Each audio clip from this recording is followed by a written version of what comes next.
नमस्कार दोस्तों, Radhe Radhe, good evening दोस्तों एक बार फिर से आप सभी का स्वागत है डीएम क्लासेज में।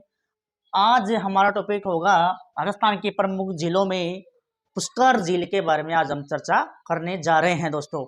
हमने पिछले एक दो वीडियो में फतेह सागर झील को पढ़ा था, जयसमंद झील को पढ़ा था, झीलों को विस्तार किया था दो भागों में, वो हमने कवर किया था।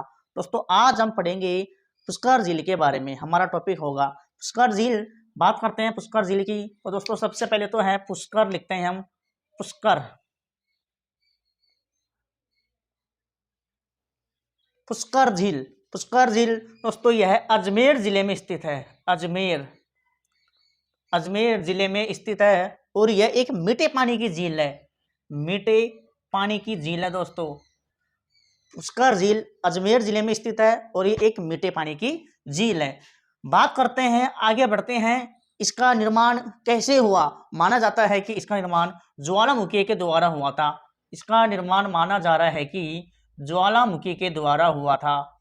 ज्वालामुखी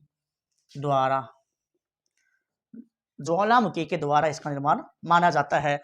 बात करते हैं इसी आकार की। इसका आकार माना जाता है अर्धचंद्राकार, यानी कि अर्धचंद्राकार इसका आकार माना जाता है दोस्तों। इसका निर्माण ज्वालामुखी के समान या द्वारा माना जाता है और आकार की बात की जाए वो माना जाता है अर्धचंद्राकार। बात करते हैं इनके उपनामों की कि पुष्कर झील के उपनाम क्या क्या हैं। बात करते हैं उपनामों की। उपनाम जो पेपर में पूछे जाते हैं वो यहाँ से पूछे जाते हैं। उपनामों में से, विशेषताओं में से, ये तो थोड़ा बेसिक था, ये ज़्यादा इंपॉर्टेंट नहीं है। पूछेगा तो ये पूछेगा कि ये मीठे पानी की झील है या नहीं है। उपनामों में बात करते हैं, पहला उपनाम तो है, इसे कहा जाता है हिंदुओं का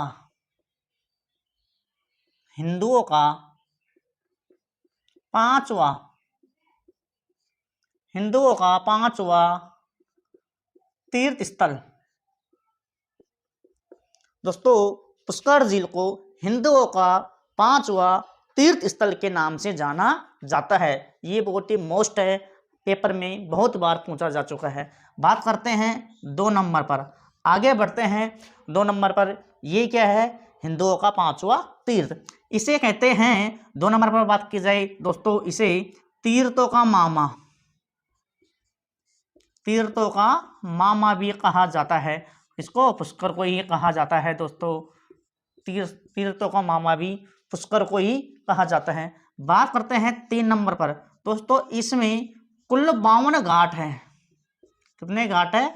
52 घाट है इसमें कुल, जिसमें से अब 52 घाटों को याद करना बहुत मुश्किल हो जाएगा। 52 के 52 घाट हमें याद करना बहुत लंबा हो जाएगा, इसलिए इसमें से प्रश्न पूछे जाते हैं। लेकिन एक घाट मेन है, इनमें से हमें एक घाट पढ़ना है, जो है जनाना घाट, या फिर उसको बोलते हैं क्वीन मेरी घाट, या तो बोलते हैं जनाना घाट या फिर बोलते हैं क्वीन मेरी घाट। क्वीन मेरी घाट या जनाना घाट में ही महात्मा गांधी जी की अस्थियों का क्या किया था? विसर्जन किया गया था। इसी घाट में दोस्तों, इसी घाट में महात्मा गांधी जी की अस्थियों को क्या किया था दोस्तों? विसर्जन किया था।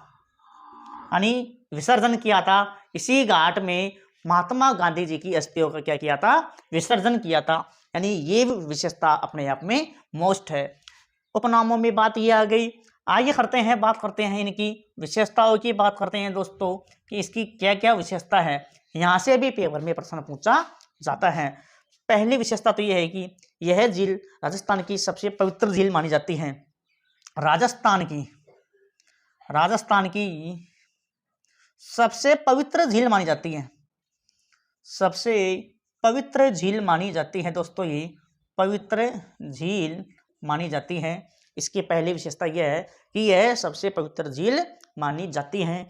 बात की जाए 2 नंबर पर, दूसरी विशेषता बात की जाए दोस्तों, इसकी पहली विशेषता क्या है? सबसे पवित्र झील मानी जाती है इसी झील को। बात की जाए 2 नंबर पर, इसे यहाँ पर ऊँटों का मेला लगता है। क्या? यहाँ पर ऊँटों का मेला, ऊँटों का मेला, ऊँटों का बहुत बड़ी मात्रा में क्या लगता है यहाँ पर, ऊँटों का मेला यहाँ पर लगता है, जिसे रंगीन मेला भी कहा जाता है। रंगीन मेला, कौन सा मेला? रंगीन मेला भी कहा जाता है। पुष्कर मेले को रंगीन मेला भी कहा जाता है, जिसमें बहुत देश विदेश से ऊँट लाए जाते हैं और बेचे जाते हैं। तो ये भी बहुत अहम विशेषता है। बात की जाए 3 नंबर पर, बात की जाए 3 नंबर पर, पहली है तो राजस्थान की पवित्र है, दूसरी है ऊँटों का क्या मेला लगता है, तीसरी विशेषता है दोस्तों इसमें है दीपदान की विशेषता। कौन सी? दीपदान की विशेषता है। यह पुष्कर मेला है जो दीपदान के लिए प्रसिद्ध है। इधर लिख लो, दीपदान, दीपदान के लिए क्या है? प्रसिद्ध है दोस्तों। ये पुष्कर है जो दीपदान के लिए प्रसिद्ध है। बहुत कम बच्चों को ये प्रश्न ध्यान है, पेपर में पूछा जाता है कि दीपदान के लिए कौन से झील प्रसिद्ध है या कौन सा मेला प्रसिद्ध है, वो है कौन सा? पुष्कर मेला।